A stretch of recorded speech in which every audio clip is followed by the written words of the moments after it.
the I'm sorry. Like, it's my fault. You're right. It's my fault. Everything is my fault. Anything wrong is my fault. Anything bad is my fault.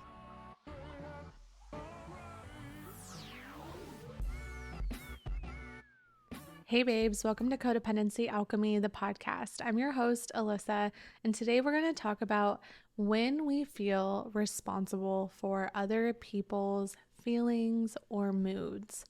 I did a post on this on my Instagram, my TikTok, and it blew up. So we know that there are a lot of us out there that are feeling responsible for our partner's feelings or moods, or honestly, insert partner with mom, dad, friends. It can truly show up in so many facets of our life. So I ended up taking that piece of content and creating a whole Substack post on it, and additionally doing a masterclass for the Codependency Alchemy membership, which is also on Substack. So if you want to check out the masterclass, I'll leave the link for it below, but we are going to talk about it here on the podcast as well, because I think that this topic and this conversation is so important for all of us to really understand why this pattern exists for us and why this pattern shows up in the ways that we relate to others. Because there's a reason why this pattern was created. There's a reason why we find ourselves doing this, even though we know we feel exhausted and overwhelmed. And quite frankly, if I've learned anything from doing this pattern, I've learned that even when I do try to fix it or make someone feel better, like, it doesn't even really work. Like sometimes, and I won't even say sometimes, like, people need the permission and the ability to feel whatever their moods or emotions are, right? Whatever their feelings are. And in a society where most of the time our feelings and emotions are invalidated, it can be really important to learn a new way of relating that validates other people's feelings and emotions. And that requires us getting comfortable or feeling safe enough to hold other people when they are experiencing discomfort. So what I'm going to do in today's podcast episode is kind of dive into a little bit about what we talked about in the masterclass in the membership, and give you guys an understanding around the pattern and also some of the beliefs associated with this pattern, some of the core beliefs or stories that we continue to tell ourselves, likely unconsciously, around these patterns, and what those unconscious beliefs or conscious are rooted in. So I hope by the end of today's episode, you'll have a better understanding around the pattern of feeling responsible for other people's feelings and moods, and hopefully a better understanding of ways that you can begin to relate to others that is actually more autonomous, authentic, and sovereign, and allows for spaciousness for all feelings and emotions to be witnessed, heard, and seen, without it meaning anything about you or your relationship. So first, we're going to dive into identifying what the pattern looks like. So I'm going to read you some ways that this pattern shows up for us in our life and in our relationships, to just bring some awareness to where you might be doing this, or where you might experience this, or just knowing, like, fuck, I'm not alone in this. Like, I totally do that. If you do it, tons of others also do it. Because the truth is, we're not alone in this. So many of us do these things, and it can be really, really supportive and helpful to see that you are not alone. That the things, the patterns that you're experiencing are things that so many of us experience. So the first pattern that I shared with the group was when someone is upset or in a bad mood, you go in to offer a solution or trying to fix it, right? Even if they haven't asked for it. And I had an experience with a friend that I will never forget that really solidified this pattern for me and made me consciously aware of my tendency to go in and fix it. It was when I was a Montessori teacher, and one of my close friends was another teacher at the school, and we would oftentimes just lean into each other for support, share things that were going on, just have someone to like get feedback from, or just to vent about things that were happening, things that you need to just get off your chest. And on this particular day, she was sharing with me something that she was experiencing in the classroom. And I immediately went into fixing it. I went into, have you tried this? Or you could do this? Or what about this? And just listed like 5 things, like rapid speed. This is how my mind works. If there's a problem or something that is being brought to my attention, I will go into like 5,000 ways to fix it or make it better. That's just my tendency. You could call it a trauma response, you could call it whatever you want. Either way, this is one of my patterns. And she stopped me. I'll never forget this. She stopped me and she just said, Alyssa, I don't need you to fix this. I just need someone to hear me. And I realized in that moment, like, I do this all of the time. And how often are people sharing things that they're struggling with or things that they're wanting to vent about? And I completely go into fixing it rather than seeing them and validating their experience and asking them, quite frankly, what kind of support they are looking for.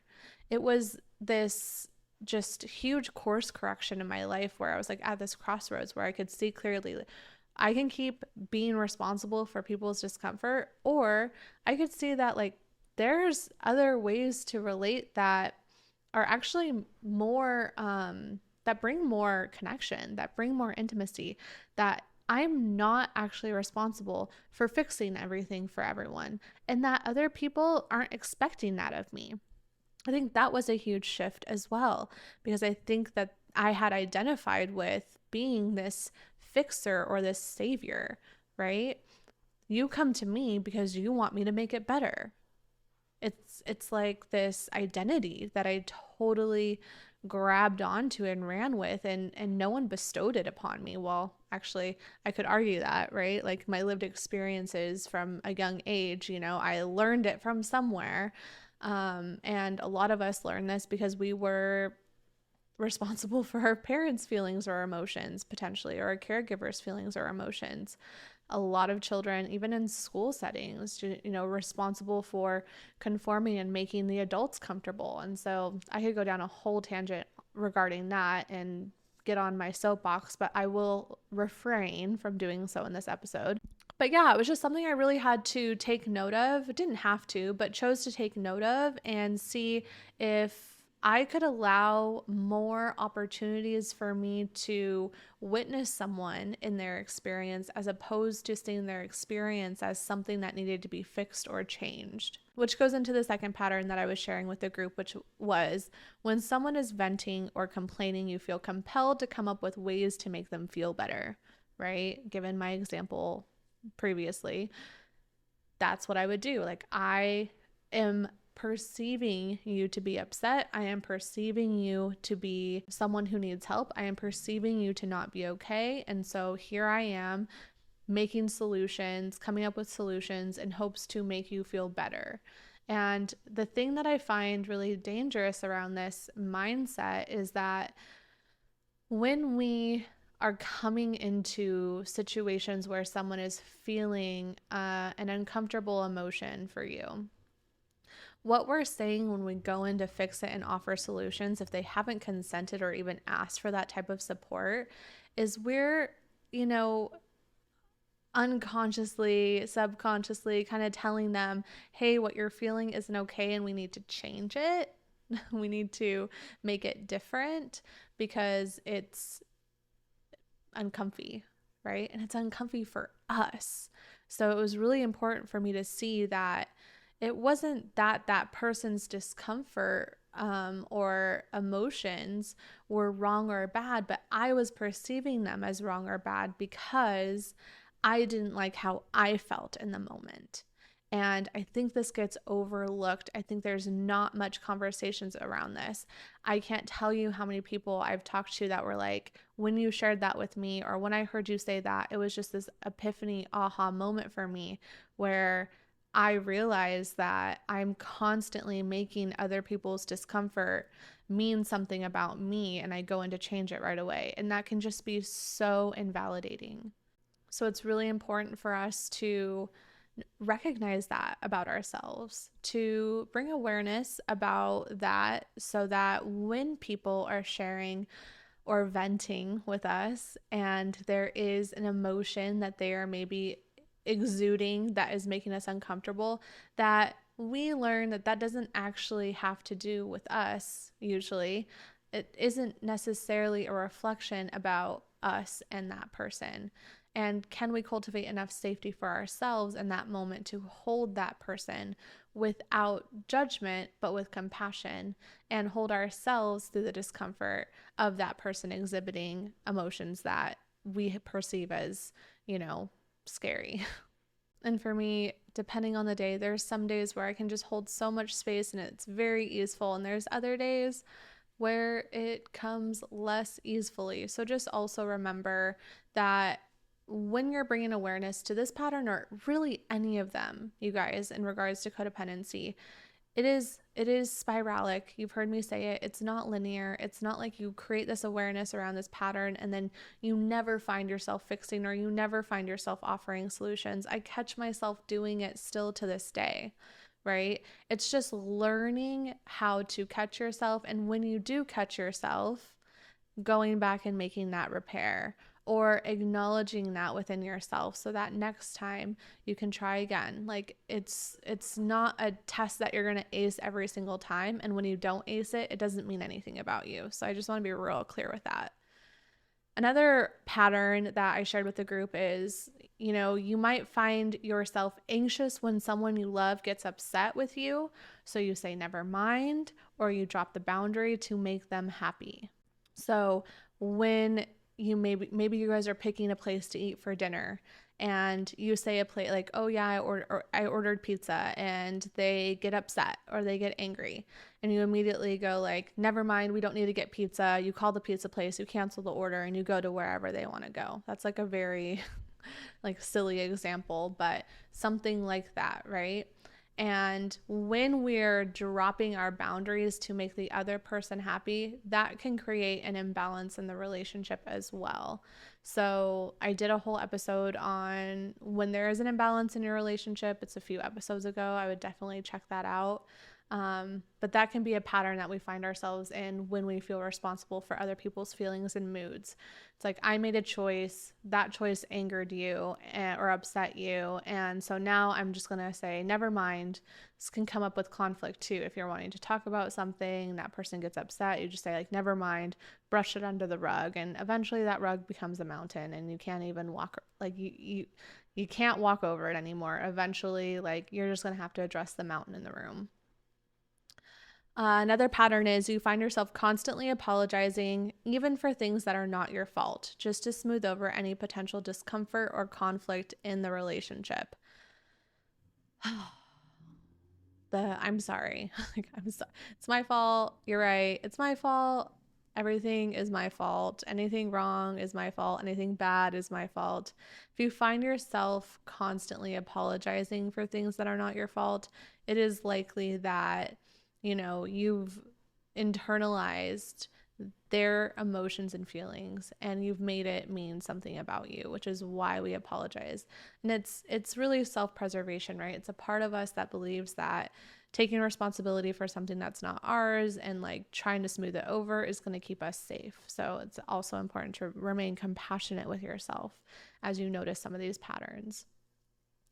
The last one that I shared with the group in the membership was, you go out of your way to avoid conflict or disagreements with others, sacrificing your own needs or preferences to maintain harmony in the relationship. And that goes into the whole imbalance in a relationship as well.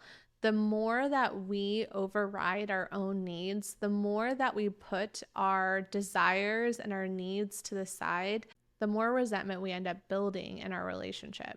And that resentment is going to cause more feelings of separation, more feelings of isolation, more feelings of loneliness, right? And so it's important to remember that your needs are just as important as somebody else's needs, and it is okay for both of your needs to be different. There's still solutions. There are still ways to communicate how to navigate conflict in a way that both people can feel heard and seen, which is, if I've learned anything, it's that Two truths can exist at the same time, and we can still reach a point of feeling seen and heard, which is ultimately what most of us are desiring deep down. Just wanting to feel validated, just wanting to feel witnessed, just wanting to feel seen and heard. And that is from ourselves first and foremost, but it is also valuable to have that in your relationship as well. So in the masterclass, I got into understanding the pattern, meaning I was sharing some beliefs that come up for a lot of us who have this pattern, and then dived in a little bit deeper into why this pattern exists. So the first belief we got into is, it's my job to make everyone happy. It's my job to make everyone happy. How many of you guys can relate? Just throw up a hand. Throw up a hand if you're listening to this. Like, that's me.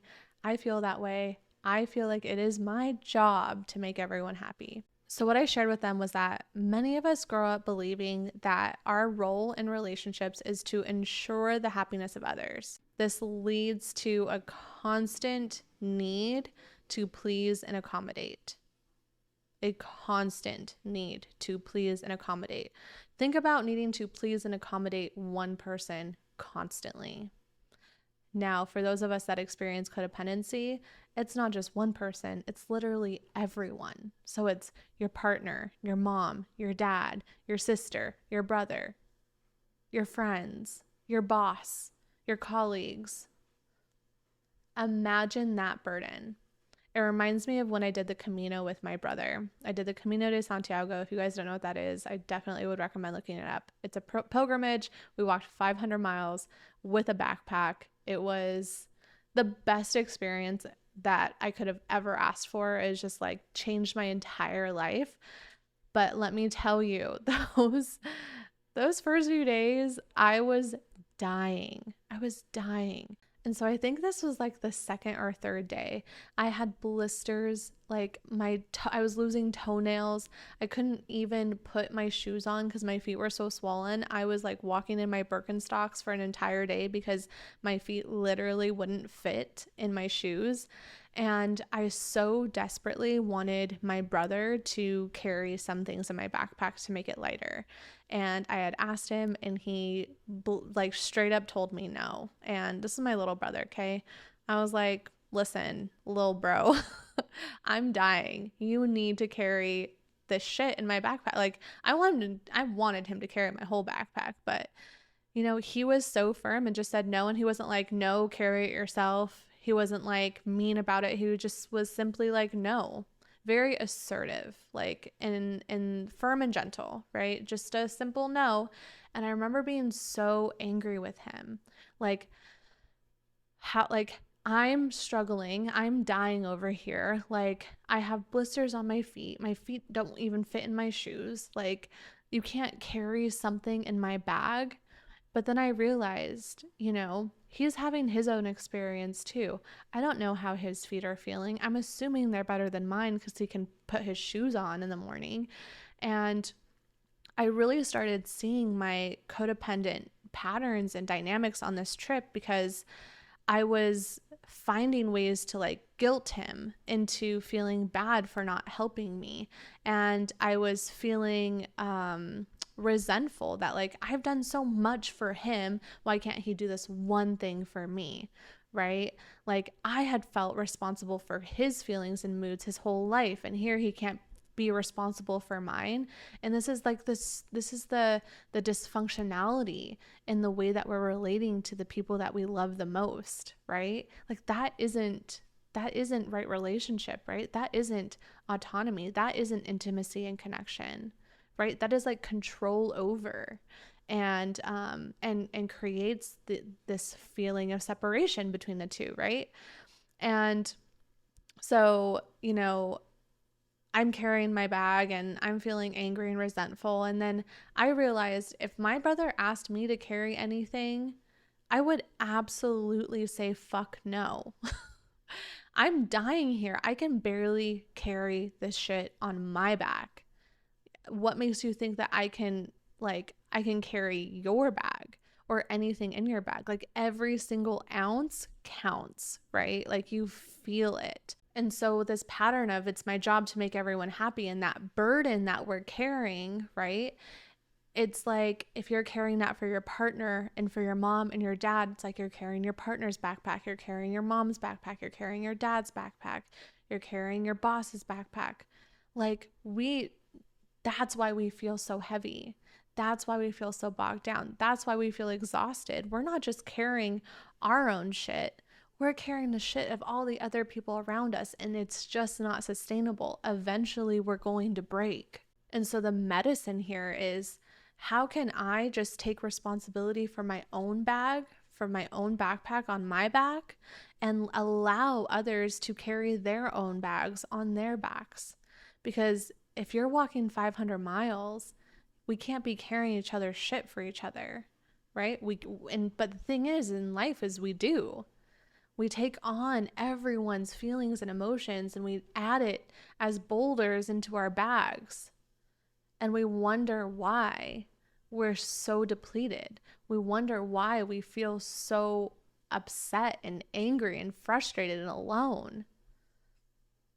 But it's our responsibility to make sure we're checking our bag for boulders that don't belong there, right? Things that are not yours that don't belong there. Can you take it out of the bag and place it, on the ground or back to the person who it belongs to? And I know that this is a common sentiment I get from people, is like the fear that that's unkind, right? The fear that it's unkind to make somebody else carry their own shit. But think about how that sounds. If we're codependent, then oftentimes we think everything is our fault, everything's our burden to bear. We're absolutely terrified to ask somebody else to carry something for us. Unless you're me, and I was like desperate as fuck. I was like, please carry something for me, and then I'm gonna make you feel bad as a way to try to get you to meet my need, right? Instead of just meeting it for myself, which is, I gotta get rid of some shit in this bag, right? I didn't want to take responsibility for myself. I wanted somebody else to take responsibility for me. And this is what we do with others, right? We start taking responsibility for others. We're putting their shit in our bag. And this is just not sustainable, my loves. It's just not. So where can we take accountability for looking in our bags and seeing what shit is mine and what shit is not mine? And can I take out the things that are not mine? And knowing that that is not unkind or unjust for me to do. By allowing my brother to carry his own things, I trust in his resilience, his strength to carry his things, just as he believed and trusted in my strength. And you know what? I did it. I did carry my stuff. And I'm grateful for him and his no, because it taught me how to believe and trust in myself and to carry my own things on my back. And that is empowering. And with that, you can get into the whole conversation around enabling versus empowering, which is a whole codependency tendency, you could say. And I talk more in depth about that pattern of enabling and the reverse of that, which is empowering others, in Codependency Alchemy, the course. For the whole month of May, it is only $25. It's usually $44, but we are celebrating huge milestones this last quarter with the huge growth on socials, with the huge growth with the podcast. I just wanted to find a way to give back to you all and say thank you. And so I made the course $25. It is a 5-module course. It's self-paced, but it shows you step by step the shadow work, the inner child work, the somatic work for 5 really common codependency tendencies. And enabling is one of the patterns that we talk about in the course. So if you want to check it out, I'll leave the link for the course below. Like I said, for the whole month of May, it's $25, so I'd definitely hop on it. So here's another belief. If they're upset, it's my fault. Right? How many of you guys have been there? You're upset. This is my fault. I did it. It's something that I did. And now I don't love the word narcissist or narcissism, but there was something that dropped in early in my journey where it was like I saw narcissism and codependency as like 2 sides of the same coin, right? With narcissism, it's like anything wrong or bad has nothing to do with me. There's this avoidance of responsibility. It's always somebody else's fault. Where codependency is like, if there's anything wrong or bad going on, it is absolutely my fault, even if it's not.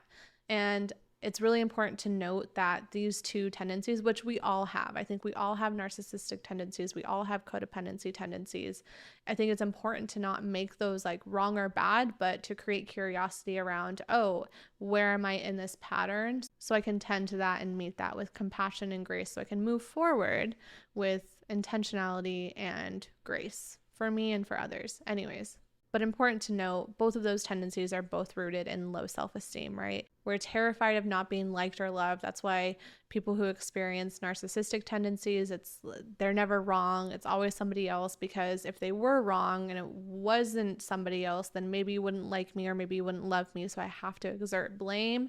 And with codependency, it's like, I want to fix this. I feel responsible for everything. I take on those burdens, and like, I'll come and try to change or fix things so that you love me, right? Like, they both desire belonging, they both desire love, and they both just do it in different ways. And like I said, I think we all experience some nuances of both those tendencies.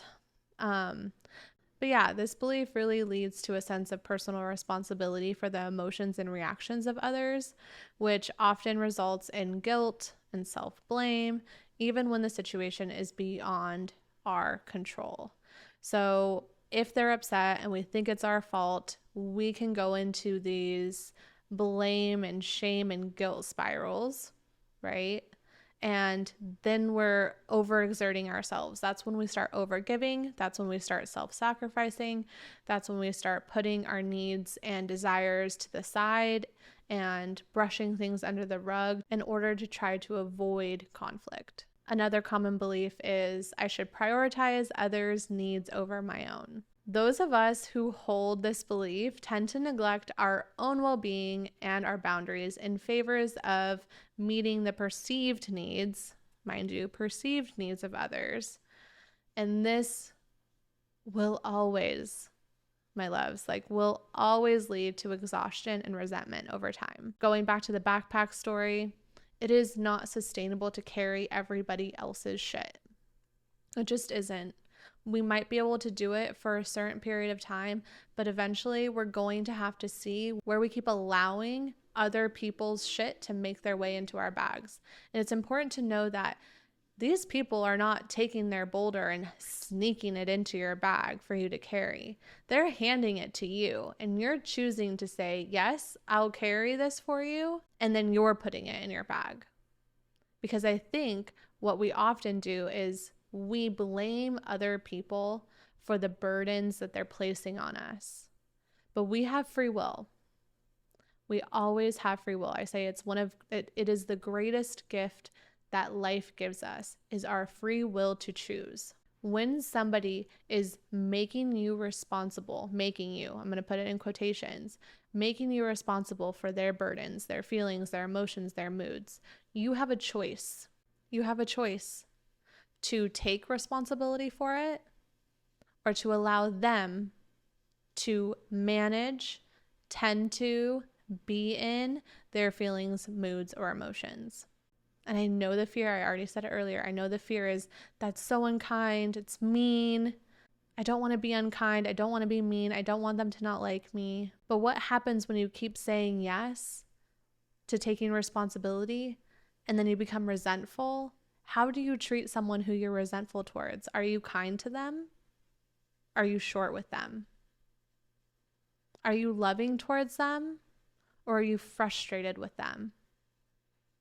And then which one is kind? When I'm feeling resentful, I am not loving.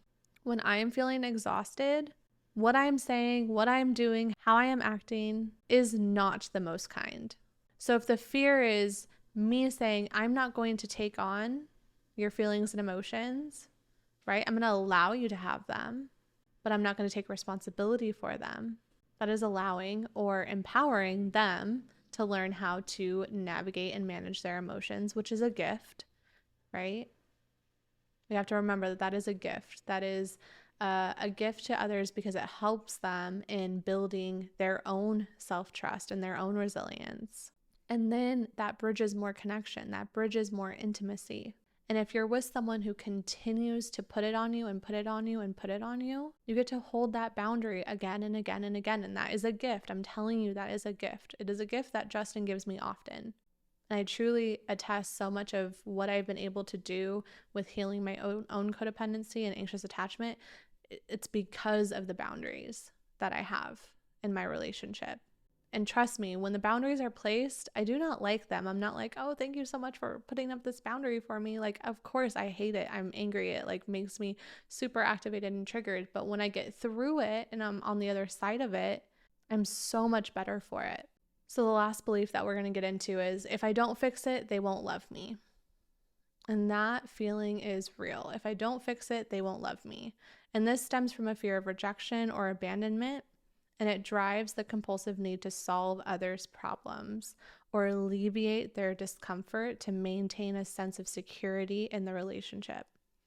And I really want to touch on the fear of rejection or abandonment because that is typically the root of why we're doing this pattern in the first place. This deep-seated fear that if we don't fix it, if we don't solve it, if we don't change it for them, if we don't make it better, that they will leave us, that they won't love us, that we won't be safe. Some of our core wounds is our deep-seated fear of being alone and not being loved. And that is what we get to tend to. So in the masterclass, the next piece we went into was some shadow work. And it is probably my most favorite part is doing shadow work in these masterclasses with you guys, because we really start to see like, oh, wow, I'm making this mean this about me, or I'm making this mean that about me. And this is how I feel when I'm doing this. And seeing like having a moment of like reality checking ourselves really of, I think this pattern is going to provide me with feeling loved or feeling, safe, but actually I feel lonely, exhausted. We start seeing how this pattern isn't actually doing what we think it's going to do. And some of the shares on the call were so illuminating. So I would definitely check out the masterclass if you're interested in seeing how this showed up for other people and seeing how it might show up for you by answering the shadow work questions for yourself. In the masterclass, we also went through some practical solutions, some key takeaways around how we can step forth in our lives to support us in unraveling from this pattern. And when you're unraveling from a pattern, we want to replace it, right, with something else that is more sovereign, more authentic, more autonomous. And cultivating that safety through these new patterns is really important as well. And so, like I said, if you want to check out the masterclass and do some of the shadow work prompts that were given, the link to watch the replay is below. And the membership, we meet every single month and have a new masterclass. So if you're looking for a community of people who are just devoted to healing codependency in their life, anxious attachment, tending to unresolved trauma, specifically through shadow work, inner child healing, and somatic work, then I would love for you to join the Codependency Alchemy membership. It's only $9 a month or $90 for the whole year, meaning you get 2 months free. And we meet 2 times a month on Zoom. We have a masterclass and a meetup, and the meetups are super potent. What I basically do is take whatever your specific situation is, and I'll walk you through the prompts, because with shadow work, it is sometimes tricky, I have to admit. It can be sometimes really tricky to access that part of you because it wants to be in the shadows, right? So having someone as a reflector and someone who knows how to ask the right questions to get you to that root can be really supportive. And in the monthly meetups, it's like the perfect opportunity to do that. I get messages from you guys all the time asking about one-on-one work, and that would be the place to get it, is in the membership. On the meetups, I do hot seat coaching, and we also do a monthly AMA chat, which is an Ask Me Anything, and I'm available to you for the whole morning, early afternoon, and I've gone back and forth with people for hours on that. So it's a great place to ask your questions, to get support, to get guidance, feedback, and to also be a part of a community of people who are all on the same journey. It is so healing to know that we're not alone in the patterns that we are experiencing, the tendencies that we have. It helps bring so much compassion to ourselves because of the compassion that we're holding for others. And I truly believe that that is the way that we heal codependency, and specifically the mother wound. because the mother wound says we have to be everything for everyone. We have to do it alone, and we don't. We can do it alone. We don't need to, though. Like the point is that we don't have to do it alone. If you haven't grabbed my book, Healing the Mother Wound with Mother Earth, it is a book of poetry that moves you through this really sweet healing process of holding all parts of you. And I'll leave the link for that below as well.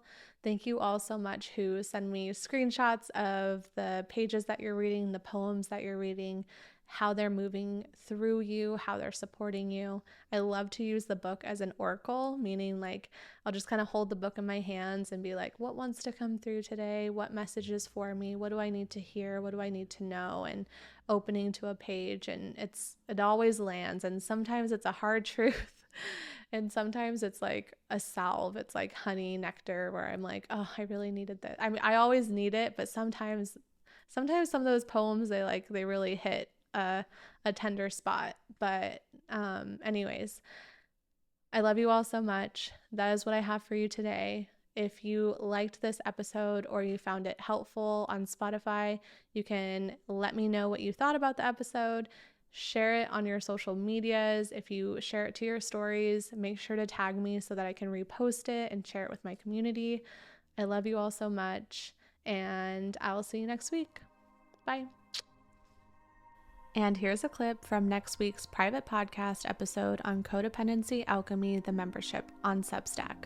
My question was around codependency and attachment. So I've recognized kind of recently, it's really come to my attention that I have a lot of patterns of codependency and then some really unhealthy attachment wounds and issues.